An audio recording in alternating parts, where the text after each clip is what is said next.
It had been 8 years since I got on the platform and I didn't even have 1,000 subscribers. Wow. I'm not after subscribers, but at least 1,000 would be nice. Shutter Authority is a filmmaker and VFX artist with almost 5 million subscribers on YouTube. He creates cinematic short films blending action, sci-fi, and stunning visual effects. His innovative work has led to collaborations with major brands like Lenovo, Netflix, Google, Epic Games, and Electronic Arts. When I was a kid, I would keep asking my parents to get me a video camera because we didn't have one. So I used to make like cameras out of cardboard and make it look like a real camera, and I would carry that around and just play it. And at some point, my parents said, "Okay, fine, we'll buy him a camera." That was the biggest thing that defined what I would do for the rest of my life. You have animation, you have sculpting, you have modeling. Can you walk us through the entire process of making a video? I plan everything. I go out with my buddy, I shoot it, I come back, and then I make a huge discovery. This is not gonna work. I have to do it differently. Before you make something good, you're gonna have like 10 things that didn't work out. What is your advice on becoming a good VFX artist? I think VFX, and I mean, it's basically magic, right? I mean, you're trying to like create visuals that you can't just go out and shoot with the camera. If you're like crazy about this kind of thing and you're gonna do it no matter what, then it's perfect for you. 8 years with 1,000 subscribers. Many people would give up. They're like, what's the point of uploading videos if no one cares? How your passion in the world of VFX and CG started.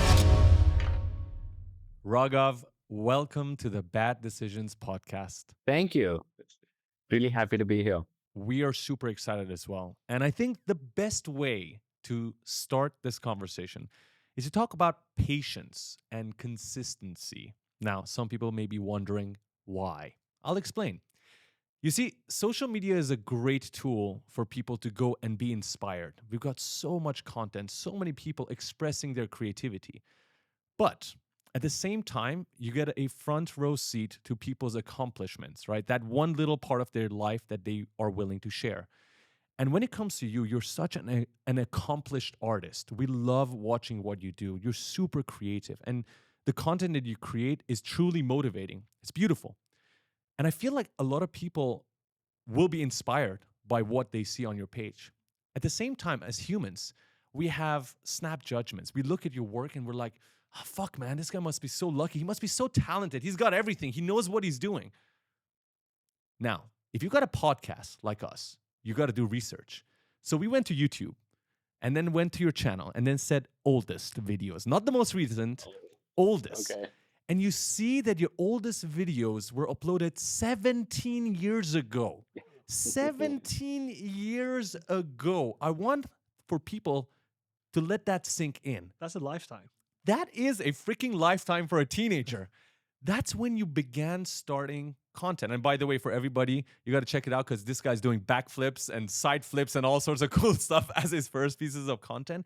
But soon after, you decided to discover yourself and express yourself creatively using VFX and CGI.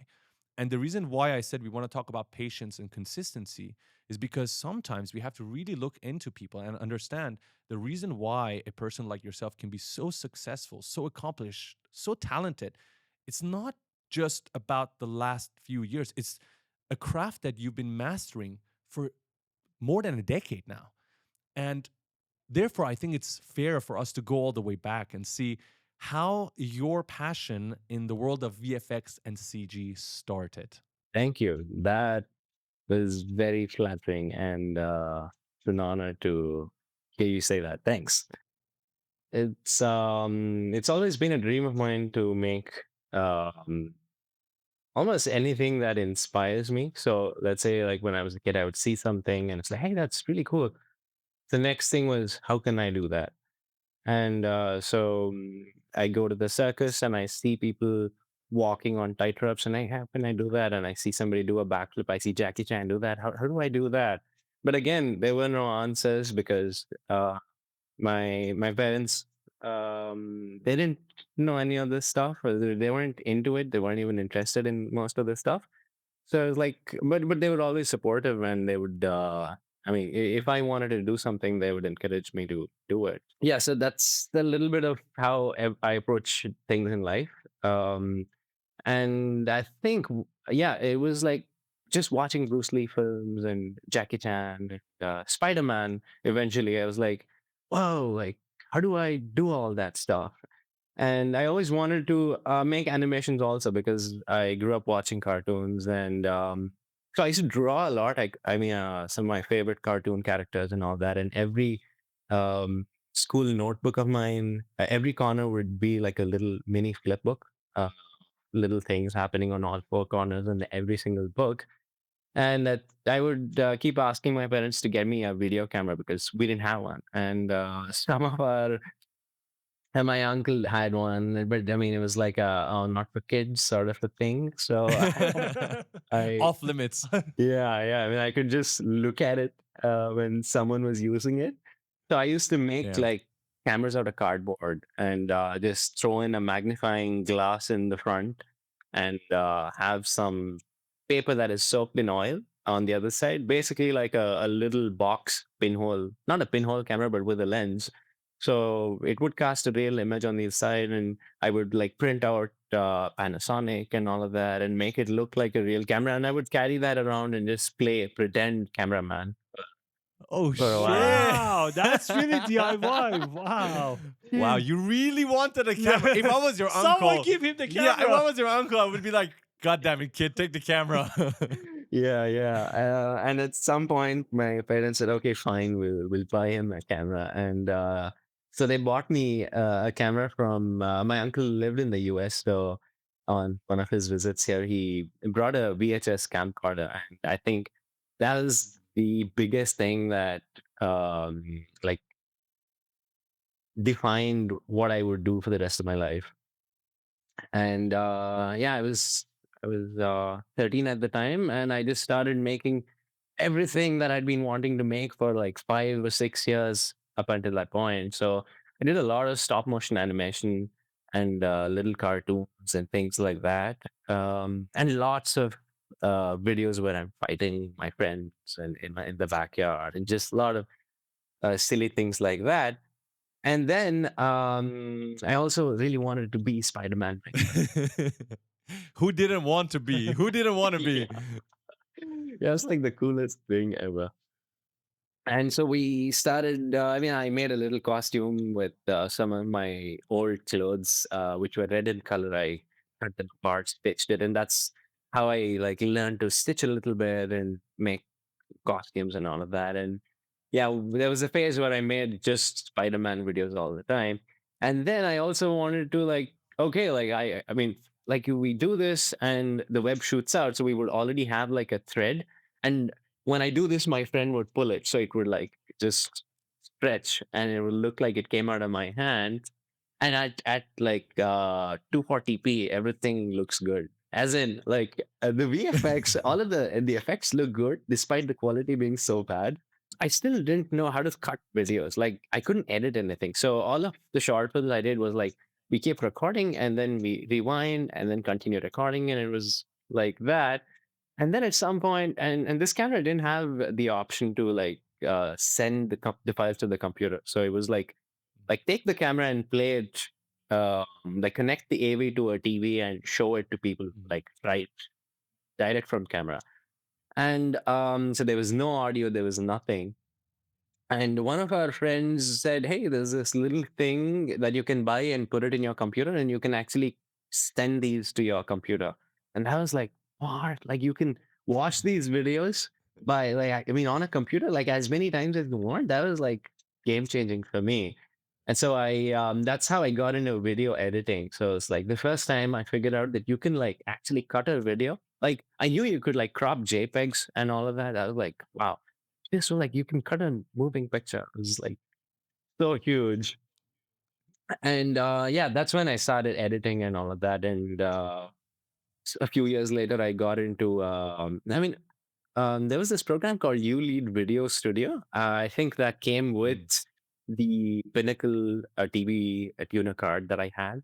So that thing, it couldn't do green screens, but it could like layer stuff on top of each other. So mhm. yeah, I just had I did a bunch of VFX tests and all of that, just like trying to stack two videos and trying to like make clones of myself, all of that. But they're all like see-through ghost versions of myself. I got Adobe After Effects and 3ds Max. Like I think, like, I don't even know what version it was, like probably 6.5 or something. And Damn. 3ds Max was like, yeah, really old. It was like way before 3ds Max 9. And it was Damn. so like, and it was on a shared family computer. So uh like I mean, moment my dad would get up, I would be like, okay, and I would come and use it for a bit and then go do homework and then go to school and come back. And I was trying to make a Spider-Man short film. So yeah, the biggest and hardest model there was the glider. So it was basically a cube with like a few cylinders here and there. And I was like, like, oh, can you put a different color on that, the cylinder? Like, because the cube is gray and we have green on that. That'd be perfect. And then I bought some plastic sheet and shot some green screen stuff. And yeah, just trying to do all that. And at this point, I was still not posting all of that on YouTube because YouTube had just come out. I think it was 2005, and I used to actually share files, like pack them into like the smallest files I could make, and then send it via Mm. email. And yeah, I was like To who? just to my cousins and my friends and like anybody who would care to watch. And my cousin said, "Hey, there's this thing called YouTube, so you can actually like upload a file and you can send it to somebody. It can be longer than a couple of seconds." So that was like, wow. So I started posting all of my. Also, I was into gymnastics because of the Spider-Man obsession. So I wanted to learn to Mm. flip and all that. Yeah, I started posting these little VFX tests and flipping things, and yeah, and that's how I got into this VFX community where people would just come in and say like, "Hey, that is good, but you should actually be swinging." Because for me, like Spider-Man was just me lying down on the floor and just like pretending to uh, swing, and the background was just something we shot from a motorcycle that's driving backwards. So it's like I'm Mm. in the same place and the background's moving, but I'm holding on to this. It was like really goofy. And this was when my friend Clinton Jones, Yeah. Oh, he had left a comment saying, "Hey, you should look up this thing called keyframes, so you can actually like move things across time." And I'm like, "What? What is keyframe?" And yeah, like that's how I got into VFX. And then I stumbled upon Video Copilot, and that was the whole thing. I'm just fascinated by how many of our guests started their journey with Video Copilot. Yeah. I think we have heard that so many times on this Yeah. podcast. If you're enjoying this conversation, we just wanted to remind you that we come back to you every single Tuesday with another episode of the Bad Decisions podcast. It will be available on YouTube, Spotify, and Apple Podcasts. Now back to the conversation. And since you were talking about your YouTube channel, when you started, was it called Shutter Authority No, no, at the beginning? no, it wasn't. No, okay. Yeah, it was actually my name, Raghav 91. I was just a little uncomfortable saying, "Hey, subscribe to Raghav 91," because it's like, ugh. I just wanted some name, something that's not my name. And I just went to like random name generators and just cooked up like a list of names and then try to do a match the following to see like, okay, does this go with that and that go with this? And somehow landed up with this name. I'm not really stuck to it. I mean, I feel like I came up with this name when I was like like more than 10 years ago. And I might switch sometime. I don't know. I like the name. I think Shutter Authority is really cool, but your journey is even more cool. I think the name is fine, but it's not really about the name. It's what you put behind the name, right? What do Yeah. people feel when they listen to the name or hear the name Shutter Authority? Yeah. And for me, you've described the beginning of your story really well. I love the detail, and I can see one thing, right? The idea of being curious always. You always looked at things with a sense of curiosity and try to understand how they work. How can someone do a backflip? How can someone fly like Spider-Man? Physically, you try to do it by doing the backflips, but you also wanted to do it digitally so that you can actually turn into Spider-Man. And I love that you described to us the beginning of the journey, but what about after that. So Video Copilot is still a long time before you started using Blender, I assume, right? How did that happen? How did you find Blender and how did you increase your skills as an artist to the level you are today? Yeah, so Video Copilot was my introduction to After Effects and tracking of all sorts, like 2D tracking, planar tracking, 3D Mm, tracking, and all of that. And Andrew Kramer is such an amazing teacher. mm, It's always directed at this end goal that you're trying to make, and you don't just learn the tool, but you also learn like different techniques and ideas, and also teaches you a lot about just taste for how things should move or what makes for a nice shot and things like that. So yeah, I just kept making short films on my YouTube channel, like videos like 5 or 6 minutes long, uh, and based around like little VFX that I was experimenting with at the time.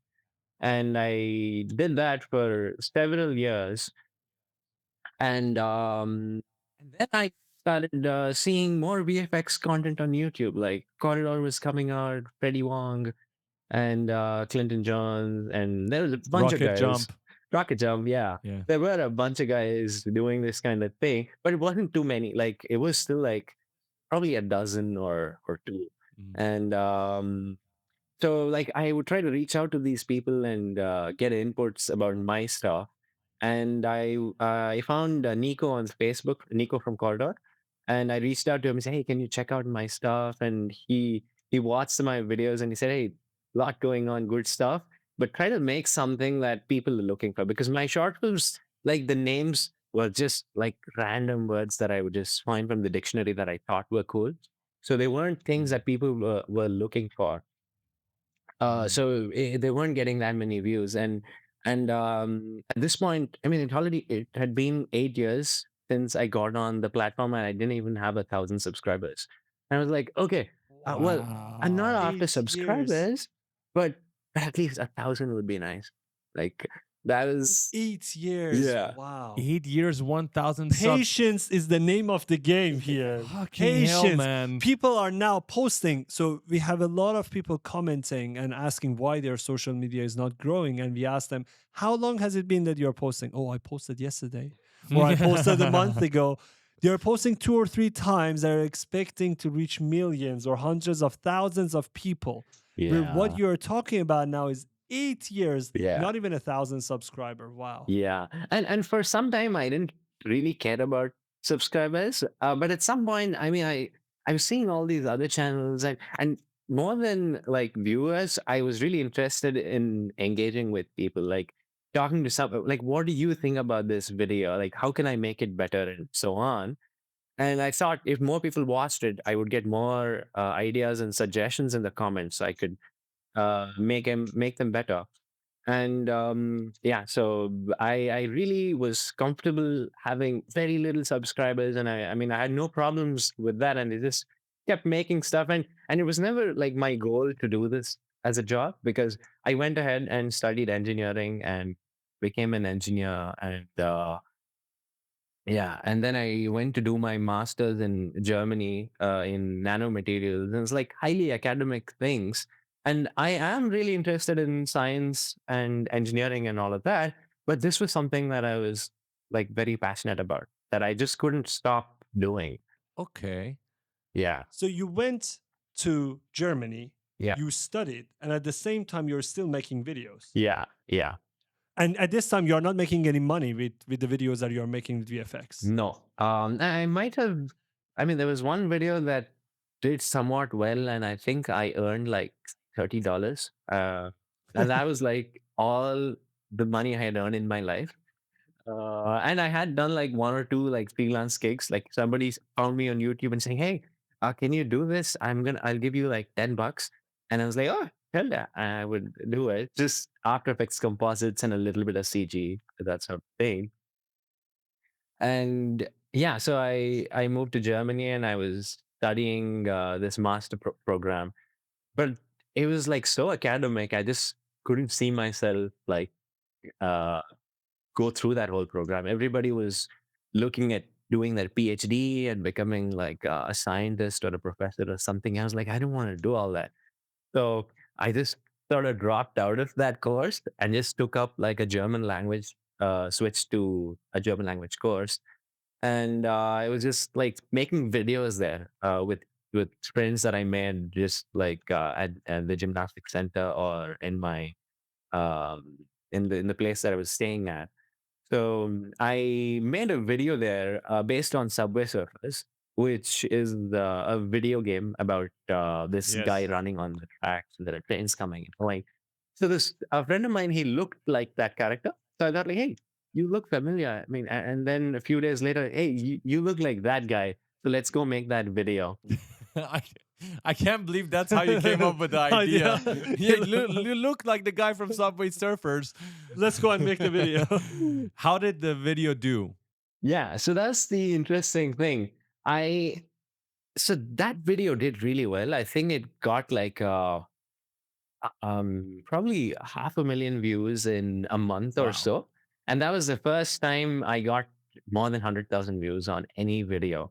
And I mean, I'd seen like 10,000 views, 20,000 views, and so on, but this was like 500,000. That was a lot. And I was like, wow, okay, a lot of people are interested. Okay, let me make more of this sort of thing.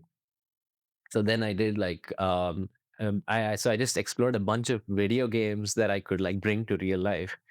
And that was a series that I just did for like a couple of years. And at that point I also like so I was finishing my first year at that university in Germany, and I was like, okay, I mean I either have to go to the next year or I have to like drop out entirely. And I chose to do that and moved back home to India and decided to keep making videos. While also, my father runs a small scale industry where he manufactures auto electrical components. So I thought I could like work with him because I mean, I would find that line of work interesting and I could just do this as a hobby alongside. And so I started doing both things.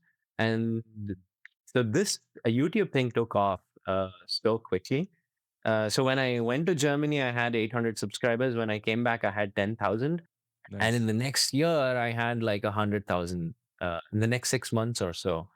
Uh, just like video after video, it just kept blowing up. And even to this day, some of my most popular videos are from that time. I haven't ever been able to like surpass those numbers. I want to ask, Yeah. what did your parents say when you said you want to drop out? They were okay with it. Because I mean, the whole reason I moved abroad was not to like get a job there and like try to make a living there. It was more to like get exposure there so I can come back and work with my dad. So I hadn't planned to like emigrate. They have always been supportive of my weirdness and my um yeah, odd interests. And that I mean, I was never like the best student at school. Like I was always just getting like 70%, while my sister was getting like 95 and so on. That was always like the Oh man, you must have gotten all the blame in the family then. yeah. But luckily not so much from my parents. They didn't see it as a problem because thankfully they recognized that I was good at some other things.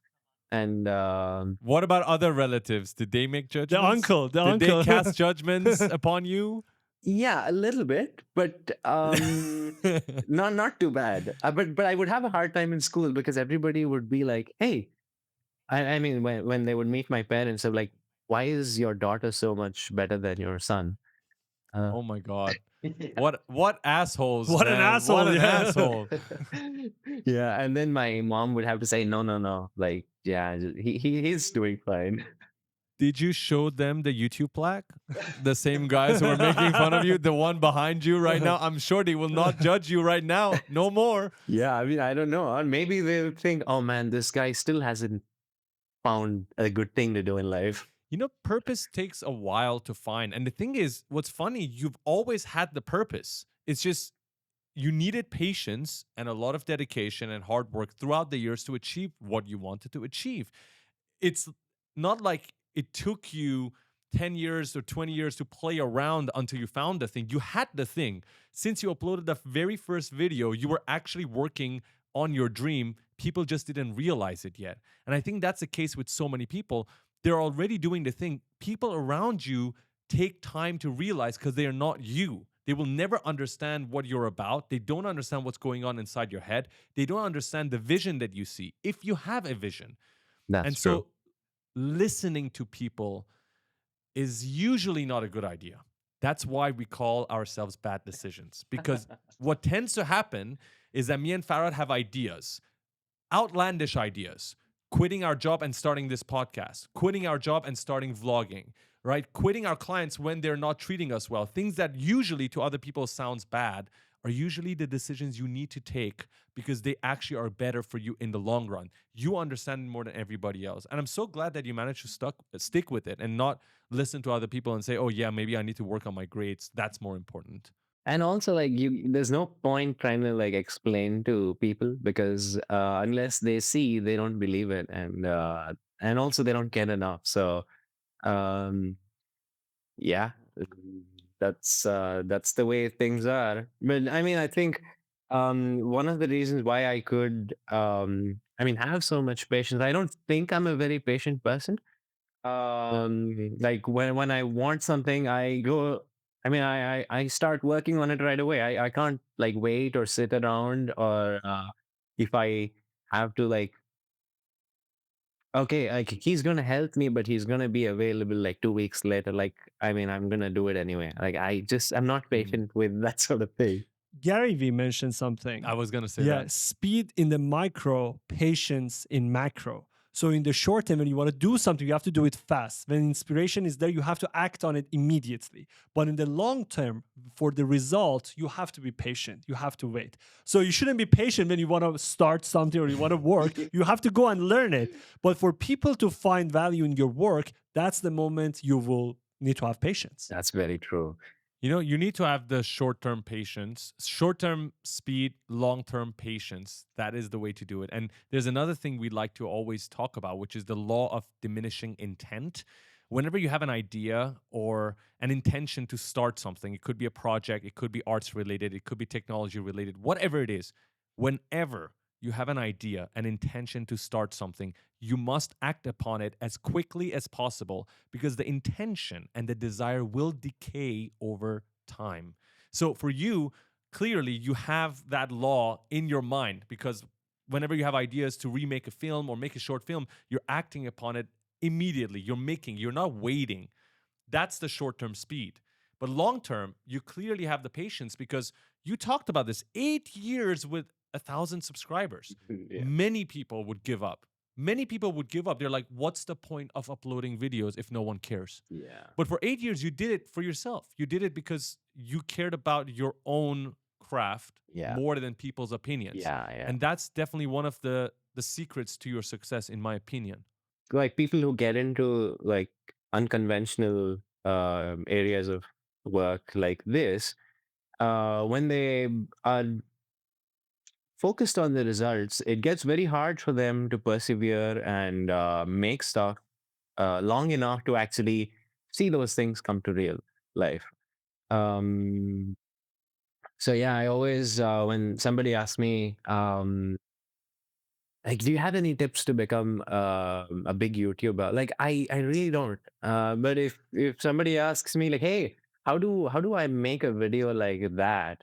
What can I learn to be able to do that? I mean, I have a lot more answers to a question like that than somebody who just wants to gather a bunch of subscribers or something. Because I really don't know how that works. Everybody has their own way to get there.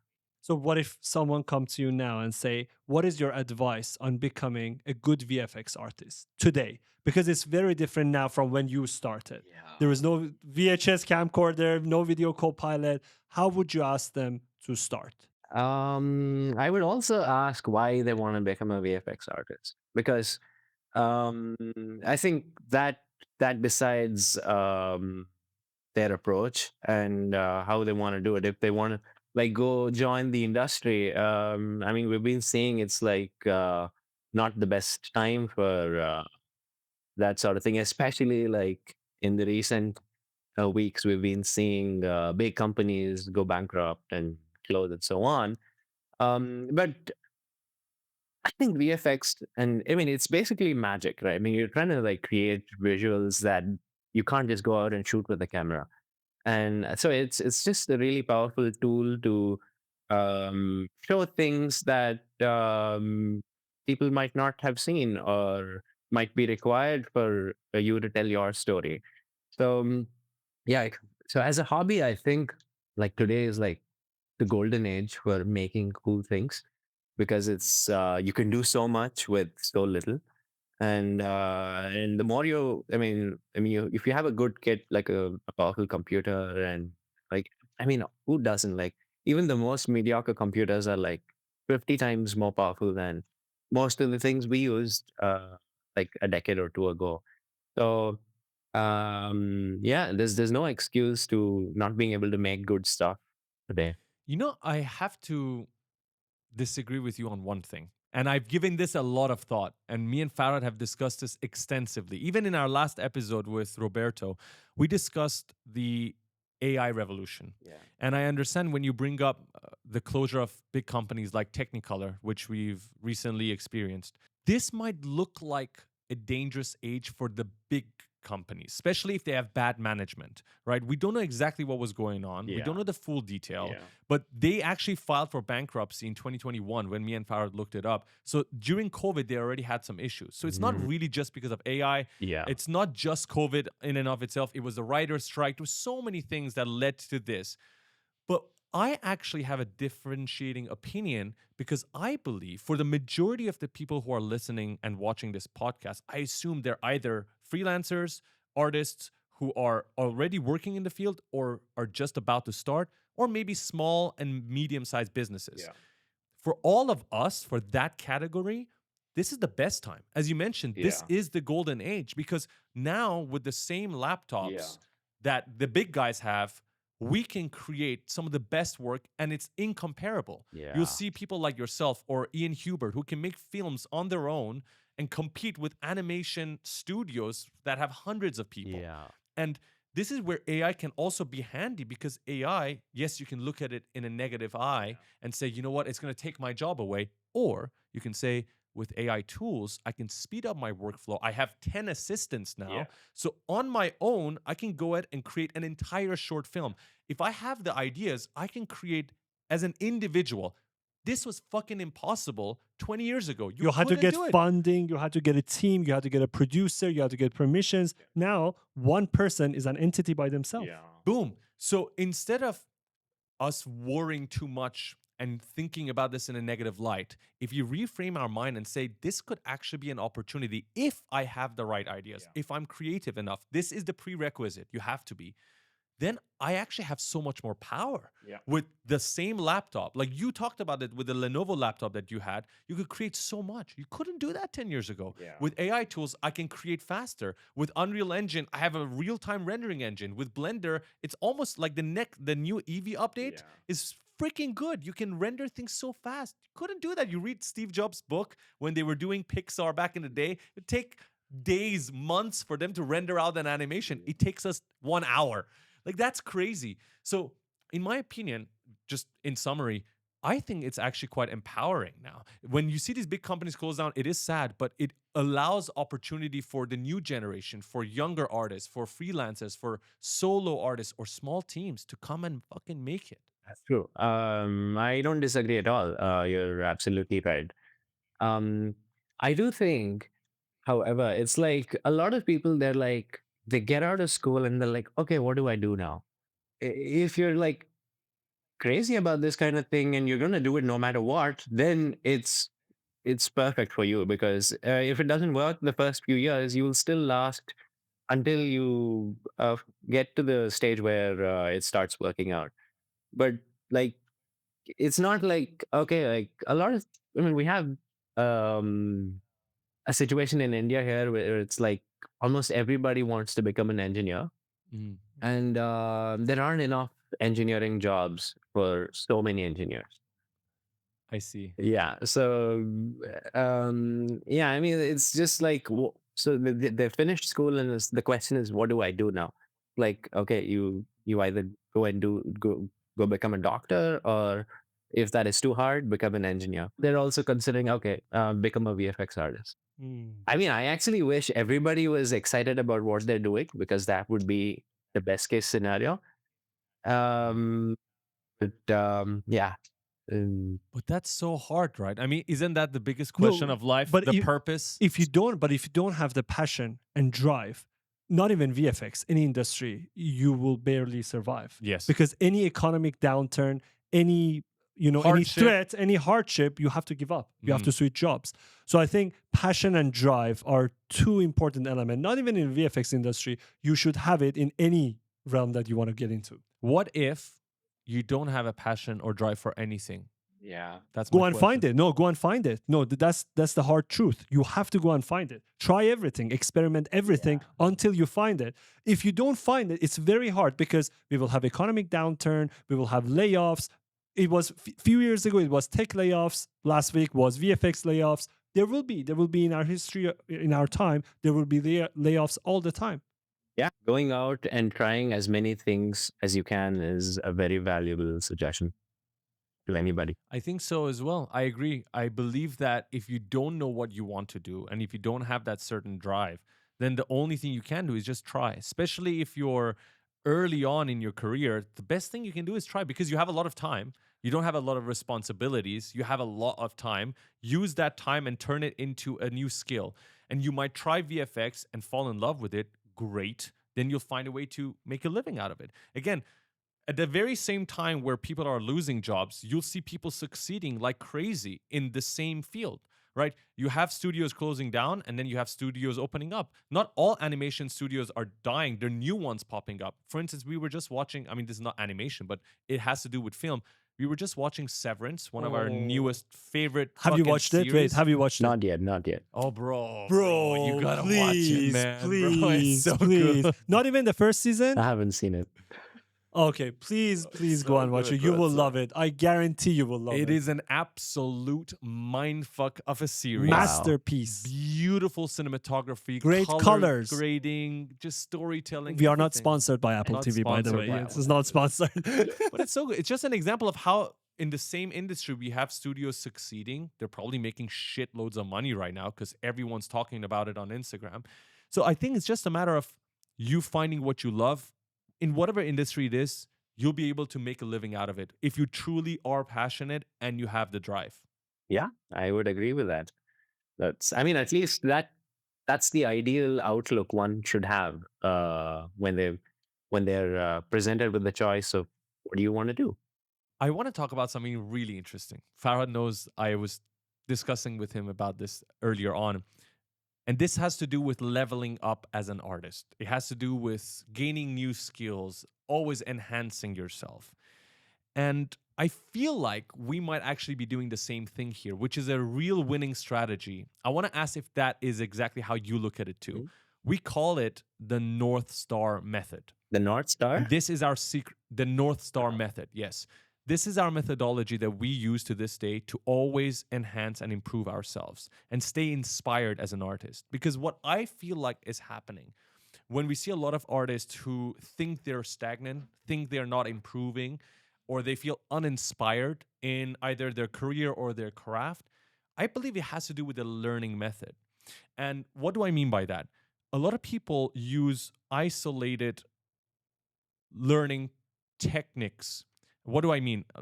I think I have to summarize this or maybe elaborate a little bit on this. They use isolated technical skills to learn a new topic. For instance, if I'm a 3D artist, I will go and learn about rigging. But I feel like that is not the best way, because what tends to happen is you're looking at a 1 hour long tutorial on just rigging where there's a half sleepy dude talking about all the technicals.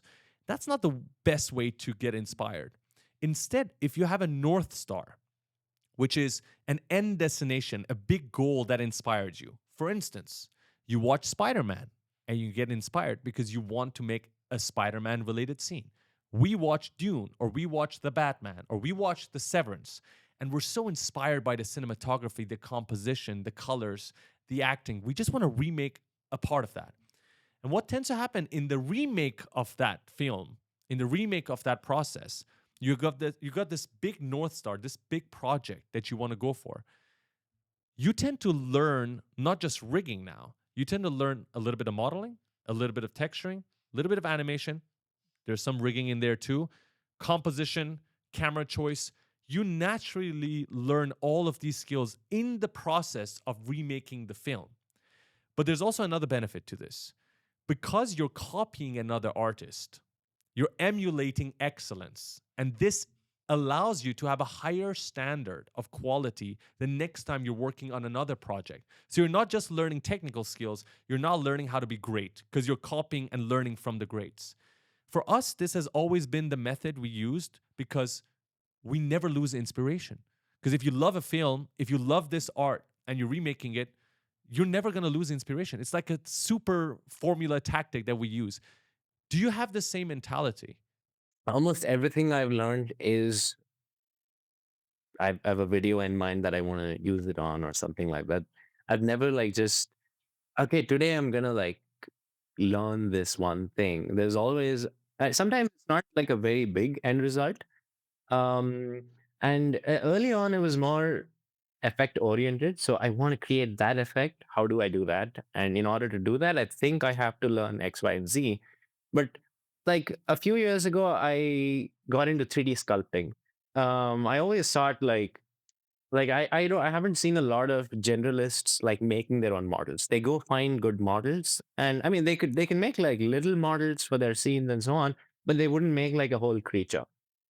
And I was like, okay, but I want to make a video about there's an upcoming film with a horror creature, and I want that model, and I can't find that model elsewhere. So I have to go and make that model. So I was kind of hesitant to learn it because I wasn't seeing a lot of people in my space doing that. I mean, we see like pros sculpting like cool things, but they're not the same people who are animating it. But I did like find a really good blended tutorial, which was like showing you how to sculpt and also like do all the multi-res sculpting and then bake all of that into like normal maps and displacement maps and all of that. So I just figured out the workflow and then I started making sculpts. So when I was making those sculpts, I didn't really have a video in mind that I wanted to use those creatures in. But I did know like if I got good at that, I could make a video like 3 months down the line that I could use. So it was slightly more long term, but it is exactly as you said. There's a very clear end result that you're trying to accomplish, and all of these learnings are just steps to get there. I want to talk about your creative process. When we look at your video, you have animation, you have sculpting, you have modeling. There has to be a storyboard, there is editing. Can you walk us through the entire process of making a video? How would it work? Yeah. So first, it's about what the video is. If it's going to be a short video or like a 3-4 minute long video that goes on my YouTube as a long form thing. Um, so if it's a longer video, then it's going to have like 45 VFX shots. So I should kind of like decide how long I'm going to spend on this video. So realistically, it's going to take at least a month to make a video. And in between, if I have like other projects that I'm working on for my clients or brands that I work with, then it takes even longer. Like how I'm going to shoot all of that is the first thing I do. Because if I don't think of it in a realistic way, it's not going to happen at all. Yeah, once all of that is done, I mean, I start coming up with the concept. Because I've had this problem where I work on a thing for 2 weeks and then I'm not happy with the base idea. It's like, do I finish this? Like I've already put in this much time, and so that means I haven't posted in like whatever amount of time and I only have this much more time before I post something. Do I make this better at posted, or do I start from scratch? So there's a lot of dilemma. So off late, I really try to like um, try to do an FMEA, which is like are you familiar with that? No, no. I mean, in engineering, I don't even remember what it stands for. Failure mode analysis and something else. So you're basically trying to like come up with reasons why it's a bad idea. Oh, Yeah, like you. Okay. Paros is good at that. Paros, if you I do that automatically. if you have any time problem with finding reasons why this is a failure, you can call him. Yeah. So I always start with an idea and then I try to like, okay, what could go wrong here, basically? And then I try to like iterate on that and try to like convince myself that like I've thought of it all. Like this couldn't go wrong, or at least now I have reduced the chances of it going wrong. And so like, okay, I'm not going to be here for a week, so I need to like, how am I going to do that? So it's all about basically planning my time for the time that's going to take to make that thing.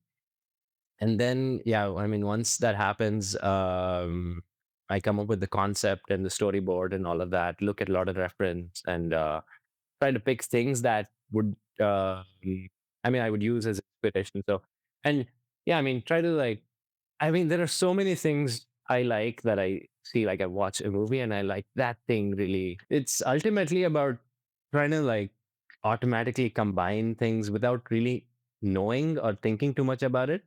And also, there's going to be like a little thing that you don't even know where it comes from. It's just, you just feel like it. And so that's around when the concept is done. And then And may I ask how long this usually takes, the ideation phase? it's hard to answer that like with a finite number because I mean I just keep noting ideas down like all the time. So I have a little notepad on my phone that just has been piling for years now.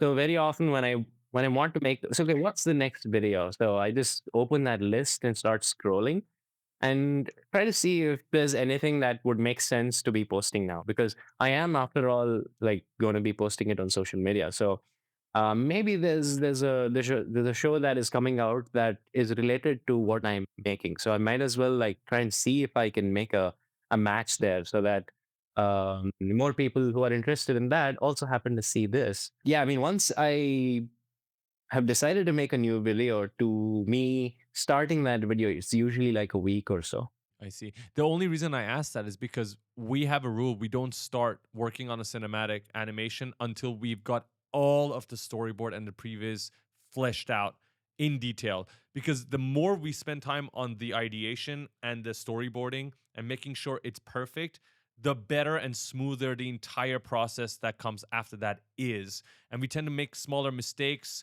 and we tend to go back. We tend not to go back to the storyboard once we've done enough preparation. So we actually spend a bulk of our time in prep because it always has a better ending. I was just wondering if your workflow is similar to that.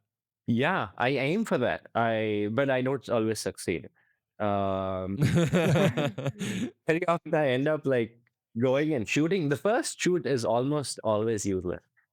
I Oh, wow. Okay. yeah, every single time. Like I plan everything.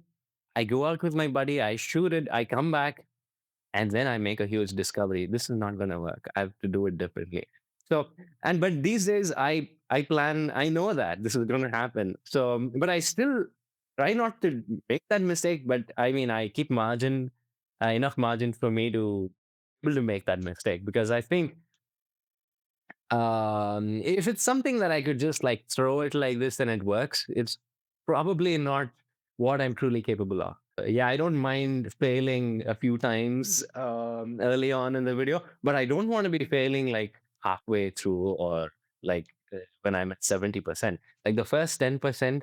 Yeah, but the problem is when I'm working with a client, they're not going to be patient enough to accommodate for all of this. They're not going to like give me the time. So when they say like, okay, well, like give us your concept. I can't send them a concept today and then they approve it and 2 days later I shoot it and I don't like it and then I come back and I tell them I'm going to do something else. They don't like changes like this. But I think that's what it takes to make good stuff. Like you want to be able to try different things and before you make something good, you're going to have like 10 things that didn't work out. And that's a crucial ingredient for making something good. But what Raghav told us in this story reminds me of the concept of in order to keep your motivation, you need to keep yourself out of the comfort zone.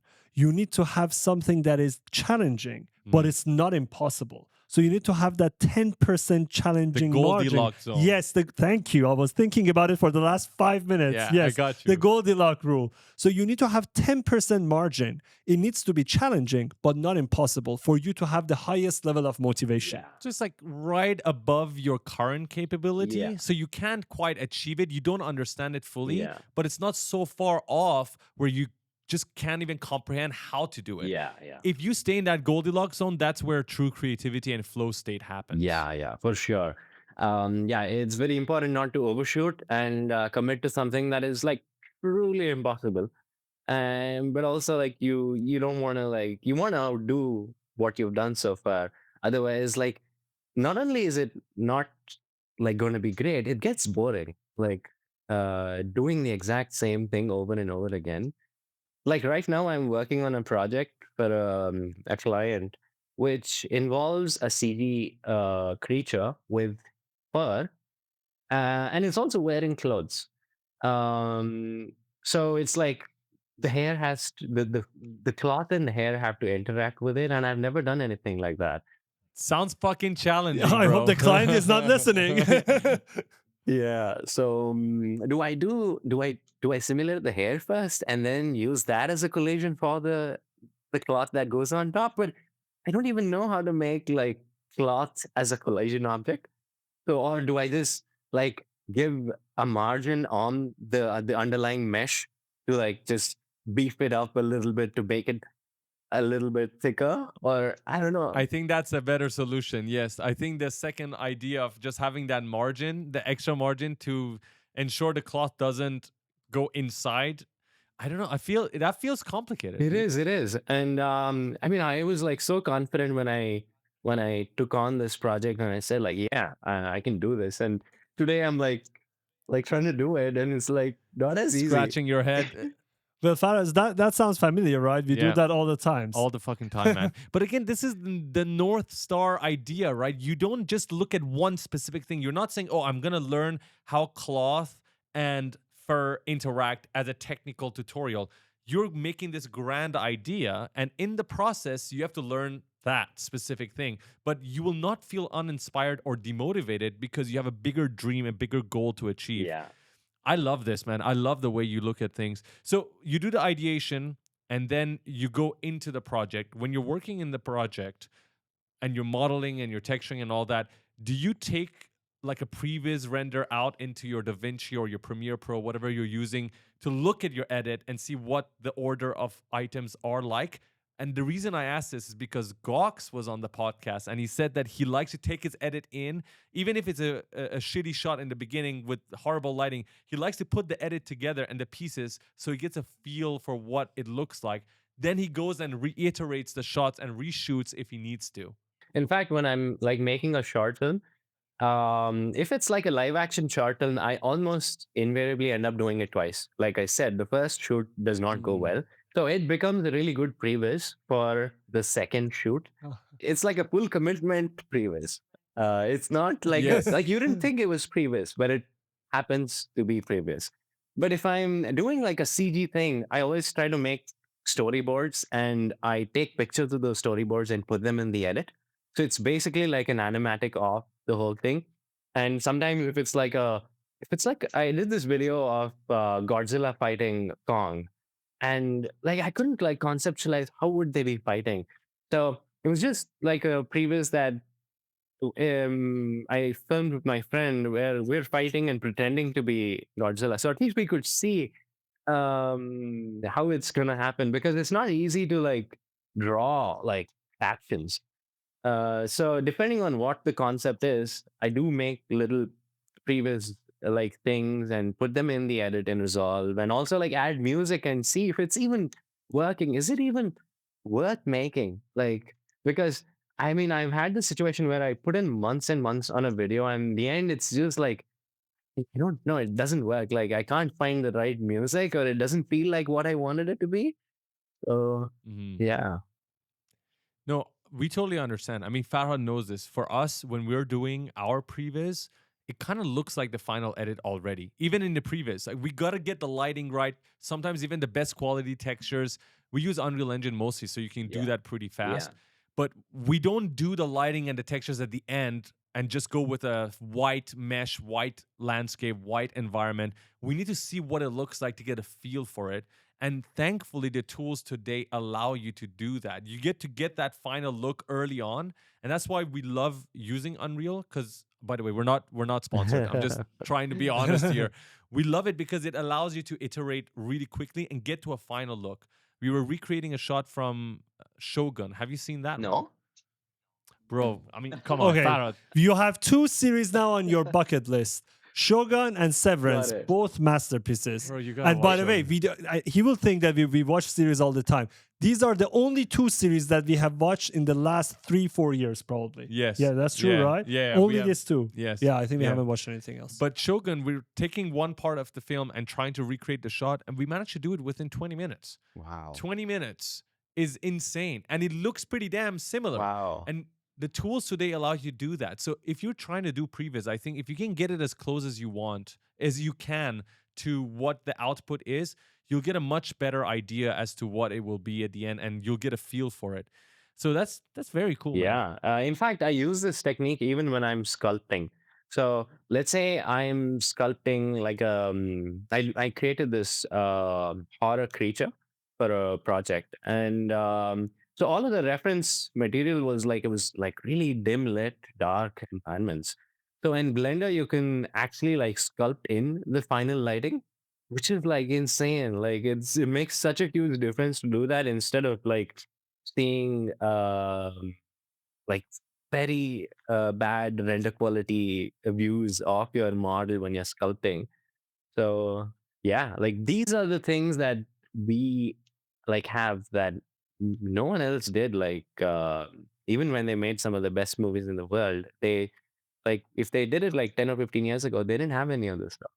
They wouldn't even know what the movie looks like until the very end. Like they Yeah. were working on objects that looked flat, white, or just no textures, no colors, no nothing. Yeah. So we do have that advantage, and I think it allows you to be so much more creative. Yeah. Because you get to see everything in the beginning of the project. Yeah. So that's why going back to being a VFX artist today, I feel like it is the golden age. Yeah. Yes, there's AI tools. Yeah. Yes, parts of the workflow are going to be automated, but still, Yeah. as we watched Severance the other day, AI has a long time before it can catch Yeah. that level of creativity. Yeah. that gave me confidence, actually. That gave me watching. confidence because we play around with AI tools all Yeah. the time. By the way, we use Luma, Runway, Yeah. we used Kling, we've used all of them. Yeah. Okay, you might be able to create an ad, Yeah. and it will still not look as good as if a VFX artist, a skilled VFX artist, did it. Yeah. But if you're talking about actual film that touches people on a level and scale of Severance, Yeah. we still have a long time No, to bro, go. even the edits. So let's put the footage aside. Yeah. The way this episode number 7, if you want to go and watch it. In Severance? But The don't watch latest it. one. Don't watch it from Severance. Don't watch it from episode 7. Watch it from Watch the beginning. whole thing. Yeah, but watch the season whole thing. 2, episode 7. Season 2, episode 7. The edit is so good. Uh-huh. I was telling Faraz that no AI, at least in the next 5 or 10 years, cannot replicate the way they edited that episode. Wow. It's so clean. It's so beautiful. That's good to hear. Do Because you, I mean, do you we- use? Yeah. Sorry. No. please Your go ahead. question. I was just asking if you have tried to use any AI tools in your workflow to help. Yeah, a little bit here and there. Like I want to clean that up, so I'm not going to use the clone stamp anymore. Like I probably use a generative fill of some sort, but I haven't like used it. I like used AI video yet in any of my projects, like Gen AI, because very often it's like it doesn't give me what I want. I mean, it's at the moment it's only good enough to convince people that it can do anything, like a layperson, without actually being able to do most of what we want. So it's like, oh, that's AI. Oh, probably just typed it. But okay, now I have a big problem to solve. How do I make this furry creature with clothes? Boom, AI crickets. Doesn't have a solution for that. I'm just hoping that instead of like Gen AI tools getting suppose it gets really good, it starts giving you like really good looking things, but you want more control. You want to be able to art direct it in a way that you want exactly. at some point, if it's going to be involving so many inputs, it's almost like CG. Uh, so I think we're going to meet at some point, and it's going to be like we will still have all of the control. It's just going to be quicker and yeah, more with more artistic freedom. Dude, I love the way you said it. The connection, that point where Intersection, yeah. the AI tools and the CG tools, the VFX tools intersect, Yeah. that will be the best time ever. Yeah. For instance, if you have AI integrated within Blender and Unreal Engine, so that when you're doing UV unwrapping, Yeah. boom, it just does it for you. Yeah. When you're trying to rig an animal that is really complex, let's say a dragon, Yeah. right? Boom, it does it for you. And you've got the rig. If you have AI integrated in different parts of the workflow Yeah. to then allow you to focus more on the creative side of things, 100%. that is what I think will truly change the game. Yeah. And I know it will happen. And this will actually take over the text to video, because with text to video, unless you're the most articulate person who knows exactly how to put into words your imagination, then technically the text to video is not going to work. Yeah. And let me tell you one more thing, and I think you guys will agree with me on this. Any creative person doesn't actually fucking know exactly what they want to put on the paper. Yeah. You don't fucking know. When you go inside Blender and Unreal, you can't actually put into words what you have in your head, because you need to play Yeah. around, test things out, and then you will creatively come out with an output. You never can say, oh, I want this scene with that cloud and then the Shogun character is there. Roughly, you can do that. But the final output is something that comes through trial and error. And I think every 3D artist will agree with this, because I've seen it firsthand with anybody. 100%. I agree. Yeah, I really wish we start seeing more AI into like things like you said, UV unwrapping and retopology and rigging. Like even now, like when you're handling like mocap animation, of course, like luckily now we have like Cascadeur and all of these new things which are really cool. Like, but recently I had this problem where I didn't want to like do the whole workflow round trip back and forth. So I just thought I could like fix it by hand, but I was like sitting here moving the rig up and down so that the Oh. feet stay on the ground. Like, dude, it's 2025. Like, people think I can type and get a video out, and I'm still like keyframing every little footstep. Yeah, but yeah, That is fucking annoying. Yeah. I know. These nuances that happen at every part of the workflow, whenever you're creating an animation or cinematic, these parts, if someone can fucking solve these problems with AI, I swear to God, we'll have so many people like yourself pop up on social media and create full feature films, full animations, short films, whatever they're interested in, because now they can do it at paces we never could before, right? That's the whole point. If you just the three things we talked about, right? Rigging, retopology, and UV unwrapping. If you use AI to help you with these three things, I think half of your projects will just speed up by 25%, by 50%. That's Faraz's personal favorite request I from mean, all Epic Games and Blender. Like, how much time do you spend on these things where you can go ahead and then instead spend on your storytelling, spend time on your composition, on your lighting, and on the overall animation of the shots? Faraz, do you want the lighting and color be automated? No, no, but AI could also come in and enhance that part of the workflow. For instance, I saw something which I really liked. You could get a snapshot of a film that you like, let's say Dune or Matrix. a snapshot They of were the showing Matrix, yeah. and then be able to tell AI to give you a guidance as to how to achieve that color in your scene. And then the AI could maybe grab that and then help you with the lighting, not finalize it. It just helps you speed up that part of the workflow. And then you can go ahead and manually art direct after that. But again, can it help speed up the process, just parts of it, so that you can now focus on the bigger picture, right? Because ultimately, I imagine everybody has a bigger goal, right? You're trying to tell a story. You're not just trying to tell a lighting story or a camera story or a rigging story. You're telling a story, an overall story. But there is a big loophole here. So if you are starting out today, or at the time that these AI tools are really good and creative and they can really help you, if you don't know the fundamentals and you're using all these tools at your disposal, technically you're not learning anything. Mm. For you and for Raghav probably is a different case because you guys know how it works. Now you use these tools to help you speed up your workflow. But if someone doesn't know the fundamentals of colors and they use these tools, they technically won't learn and they won't be able to really adjust all of this. So I will say one thing. I agree with that. But that's the problem, right? I feel like if anybody's truly passionate about the craft, they will want to learn the fundamentals. should. Right? When you watch The Batman, the recent one, when you watch Dune and you're passionate about the filmmaking, you kind of have to be curious enough to exactly find out why Dune has that specific color in all the shots. What is the reason why they switch to black and white for specific parts of the film? If you are curious enough and passionate enough, then you will go and learn the fundamentals. And for people who are not doing that, then unfortunately, I think you're not passionate enough about the craft. Yeah. And they're just going to end up making something that has already been done. I mean, it won't even remotely be original because, I mean, after all, AI is like a sophisticated photocopy machine, which is able to mix and match things based on command. But yeah, it's very important to learn fundamentals. And I think one thing though, like people starting out today that they are going to miss out is on having infinite power right in the beginning. I think that is an actual problem. Like, I think like coming up with janky solutions and just finding workarounds is an important parameter for creativity. And if I had, suppose I wanted to like make my first video.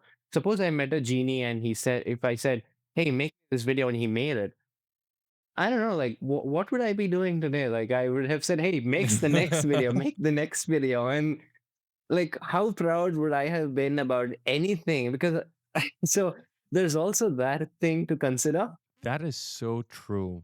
When I think about it, it is the problem solving Yeah. that gets you to learn the patterns of what works and what doesn't work.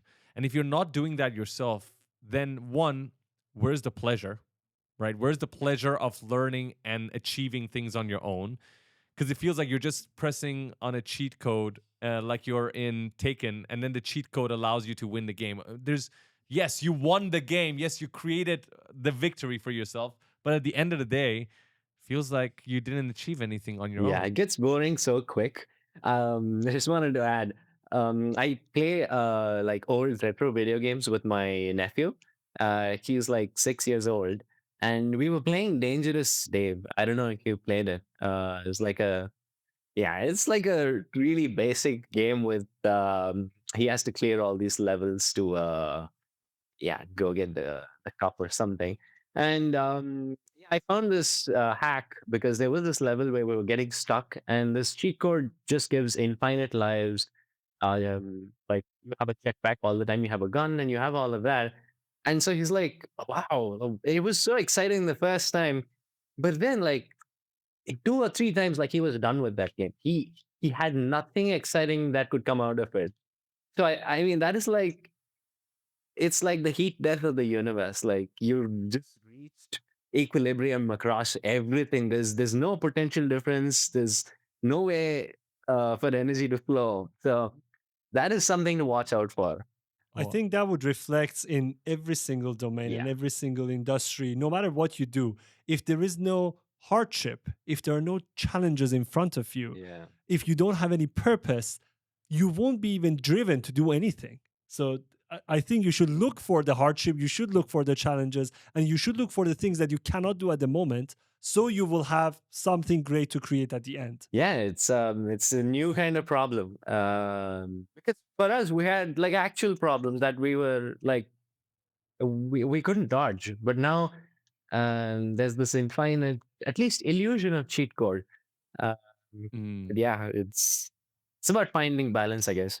My advice to people has been to experiment, to constantly learn, be curious, to see what is out there.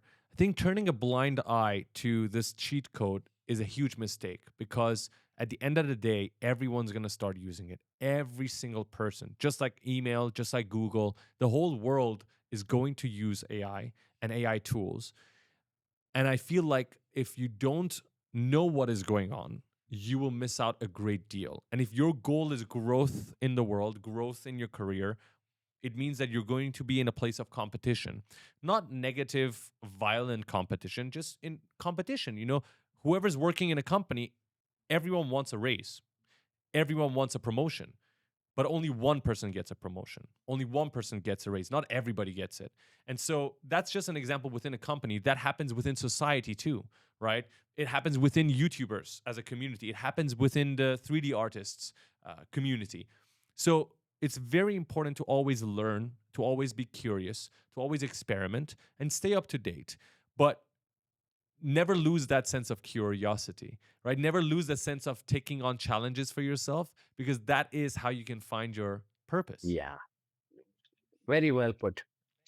I love it. My man, I want to ask you, what are your plans for 2025? What are you currently working on that everybody should be looking forward to? So, at the moment, I'm just finishing up a few projects that I started like 2 years ago, and I just didn't have the time to finish it. So it's a short film that goes on my channel. It's one more big monster short film, and I have a few other short films that aren't monster based at all. But of course, like I try to have some kind of VFX element to it because I really enjoy it, and I think it helps me tell stories that wouldn't be possible without it. I mean, I don't want to like have VFX for the sake of it. I actually want to have a story that actually demands that. So my goal is to make more short for my channel and also try and package it in a way that I can make like short form content out of it. So for a while, I would just make these 16 by 9 videos. And then I'm like, hey, maybe we can turn that into a reel or a YouTube short. But then it's 16 by 9, you crop it and then you add black bars or whatever. And it's like, it's odd and it's not that nice. So now I'm trying to shoot a little wider so that I have like actual flexibility to like reframe comfortably in post. Also, I think this is an area where AI could be really useful, like extending up and down. I think that sort of thing it should be able to do really well. So yeah, just more stuff. I love that. So Super we're going to exciting. be looking forward to the Monster short film coming out. And that is happening this year. So Yeah. we're going to be on your YouTube page every fucking day, refreshing until you release it. Not giving you any pressure whatsoever, by the way, at all. And also, very smart strategy for you to go ahead and shoot a little wider so that you can crop in. There is an AI tool called Runway that Yeah. does extend your video. We've tested it. It works most of the time. Nice. I'm not sure how it would work on a video that has VFX or explosions or some Mm. other crazy complicated effects in them, but it's a good idea to test that out to put a video on other platforms too. Yeah. I want to just say that it's been a pleasure speaking with you. We learned a great deal about your process. We learned about how you started, and I think my biggest lesson from today is patience. Although you said it doesn't look like you have patience from the outside, let me tell you, Long-term patience. Let's the- call it long-term patience. long-term patience. From the outside, when we see it, I see your passion. I see the masterful skills that you've gained over the years. But the biggest lesson is you've just stayed patient throughout the years. Even though you worked really fast in the short term, you just didn't look at time the same way people do. You looked at it differently. You gave yourself time to grow. And I love that. So thanks again for sharing your journey and your life with us. Thank you very much for your kind and encouraging words. It's truly an honor. Thank Appreciate you. it, my man. We're going to look forward to seeing you again. We did talk before the podcast started, for anybody that is wondering. We talked about Indian food because me and Farhad love Indian food. So we said whenever we get the chance, we're going to meet and we're It's going gonna to be a feast. It's going to be a feast. Yeah. We're going to do it and we're going to vlog it whenever it's possible. So if you guys are looking forward to that, that vlog might pop out sometime soon. Absolutely. And for everybody watching and listening, we will see you guys on the next episode. Until then, Ciao. ciao. Thank you guys so much for watching and listening to another episode of the Bad Decisions podcast. Our goal is to bring this conversation in front of millions of people. And therefore, we have one little request from you. Because if this conversation helped you, then you can help other people hear it too. The way you can help is by leaving a 5-star review on Spotify and Apple Podcasts and follow us on Spotify and YouTube. That's it. We'll see you guys next week on Tuesday. Thank you.